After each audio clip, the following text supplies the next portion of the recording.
showing you tonight, at least in the section that I showed, are of areas which are, will, you know, this one actually, 40-42F, the $500 million no longer exists. It's down regenerating forest. Right, and that was just a technique. There are many more photographs that could have shown, which showed broad state forest. Not one of those logs is any good for the Taran mill. Not one. You know, that Well, then you know that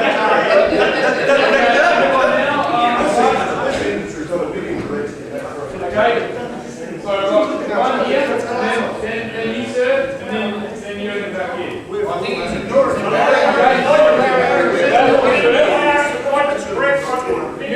No, we're not going to go to the question right. Barry, you can ask the question if you like. you can find how we get our state forest to be broken in places and replanted. All I want to know is where are you going to find the land you put the plantation on? We need at least 3/4 of the area of state forest. And one of the main things that we've got to worry about in the future is where we can grow food to feed the world. And so you'd have to take up all farming. The other question I've got is, when did national parks make a profit?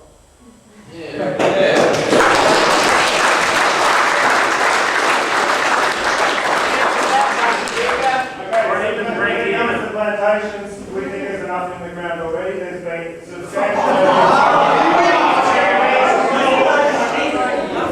How can you stand there and say that? They've already replaced substantial areas have already replaced agricultural farmland, and the volumes that are projected to come off those plantations already exceed the volumes that we're getting from our native forests. So in terms of national parks aren't there just to deliver economic benefits. Part of the risk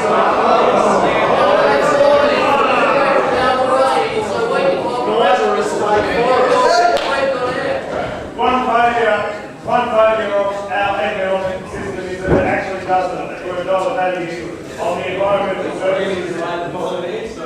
The environmental services of forests protect. So in terms of fresh water, in terms of air and carbon, climate change, in terms of biodiversity, it's near impossible to put a dollar value on No, they're not. protected in those That's an absolute lie. Tax for a bit better than the people who forced all the time, wouldn't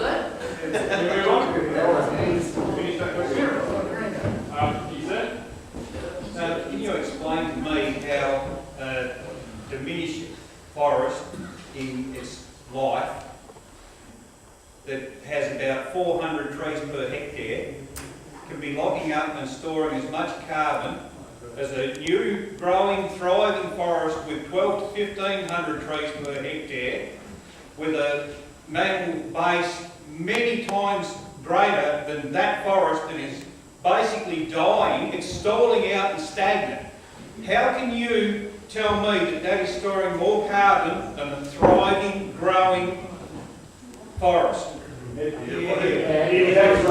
is absolutely storing more carbon, and that's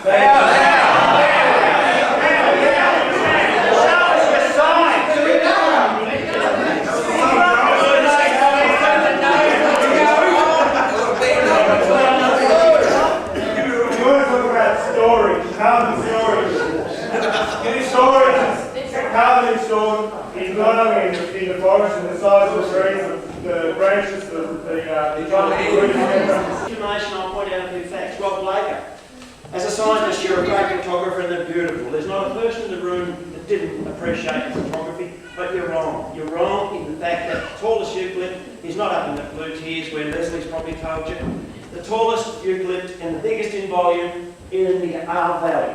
It's documented on www.gianttrees,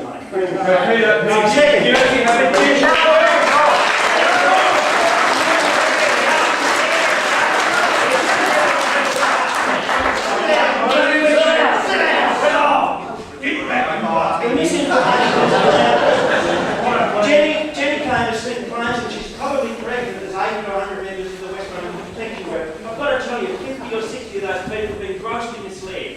A good example tonight, 49F came up on the map. Not only was it blown up way not been cleared felled. There's not even a bloody paper. Second point of disinformation.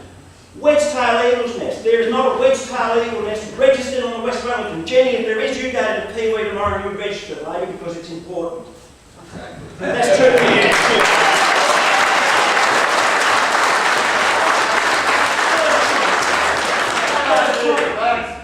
Billy Brown Falls was not known as far as about 8 months ago. We got your time. People who want to sit down.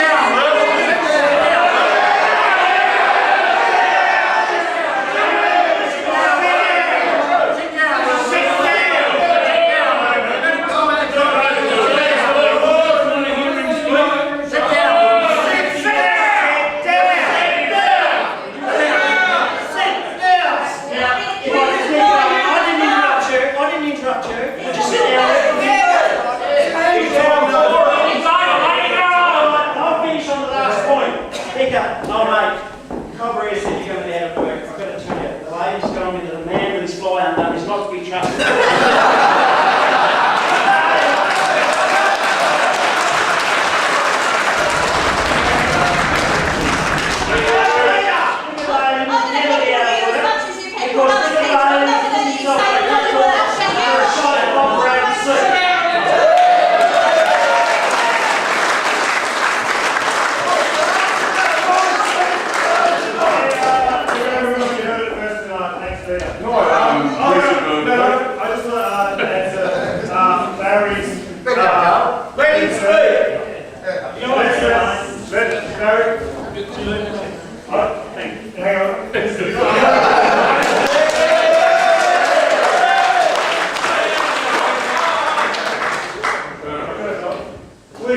We seriously have to get out of this room because there is a community event here.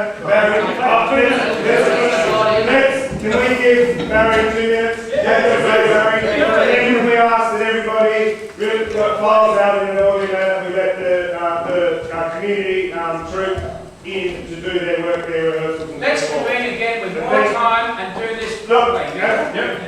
George, we are holding these forums around the state. Where's the next one? You are welcome. You are welcome to tractor and bring people to each and every one. Where's the next one? We are doing part of the statement of principles process. It is a process in motion. What people refer to, the statement of principles, what was, and I know people wasn't part of that process before Christmas, but what occurred was a lot of discussion about whether there could be formal negotiations and formal discussions. From that came what is called the statement of principles, which is, if you like, was a roadmap for negotiations to take place. It was not an end game. It was not an end game. What did come out of that was a principle that talked about high conservation value forests, talked about moratorium. There was another principle that seems to be forgotten. There was a principle about guaranteeing supply, viable supply, to Tasmania's existing sawmills. What is happening at this moment, there's negotiations going on between a smaller group of the signatories on what will be a moratorium and what will be the guaranteed supply of saw logs and veneer logs to Tasmanian businesses. Now that is occurring. There is no final end game at this. Bill Kelty has said at every meeting I've been to is that not one principle can be dealt with in isolation. Every principle is equal. The principle of high conservation value, and of course we mustn't forget, when the Prime Minister appointed Bill Kelty, she also put in place a due process. And one of those was to establish an agreed criteria for high conservation value, because the Prime Minister acknowledged, or recognised I should say, that high conservation value at this point in time could be anything but leaves on it. So there's got to be a